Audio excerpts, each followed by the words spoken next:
So 4F, you've got the notes there. Just continues on from what we've been doing. We've got a few more rules for integration, and we're just going to implement those rules today.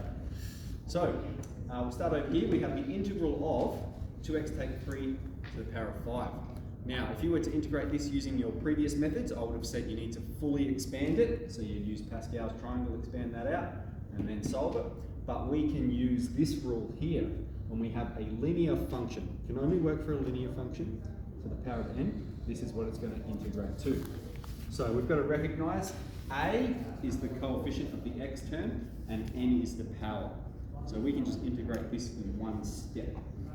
It's going to become 1 on a. Integral of a is 2, the value of a is 2, multiplied by ax plus b, so that's the ax plus b part. It's to the power of n plus 1. Well, our previous power was 5, so that means our new power is going to be 5 plus 1, 6. And our denominator, n plus 1, which is 6. So if we expand this out, what do we got? 2x take 3 to the power of 6 on top of 12. Plus c, thank you. So if you differentiate this, this is what you're going to get.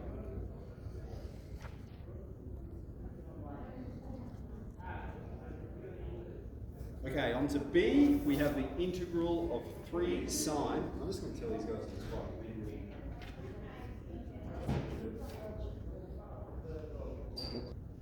Where's b? Here we are. 3 times sine of 5 take 2x. Now this 3 is just going to hang out there, so 3 doesn't change. So the 3 is going to be out the front of whatever we integrate. Now the integral of sine of ax plus b goes to minus 1 on a cos of ax plus b. So here we're going to have minus 1 on top of, what is our value of a? Remember, a is the coefficient of x. In this circumstance, it's a negative 2. So we have minus 1 on top of negative 2. Alright? And then it's just cos of 5 take 2x. Okay, and we'll simplify that. Negative and negative will become positive, so we've got 3 on 2 cos of 5 take 2x plus. So if you differentiate that, that's what you're going to obtain.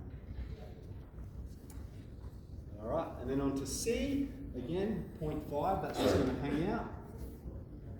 And we have e to the 7x take 1, so that's going to be this rule here. And it's 0.5 times 1 on 7, e to the 7x take 1. And so what would that be? 1 on 14, e to the 7x take 1. Okay, if you differentiate this, this is what you will obtain, sorry, plus c. Excellent. Okay, so there's 4F. So just a few more rules there. Keep those integrals going along.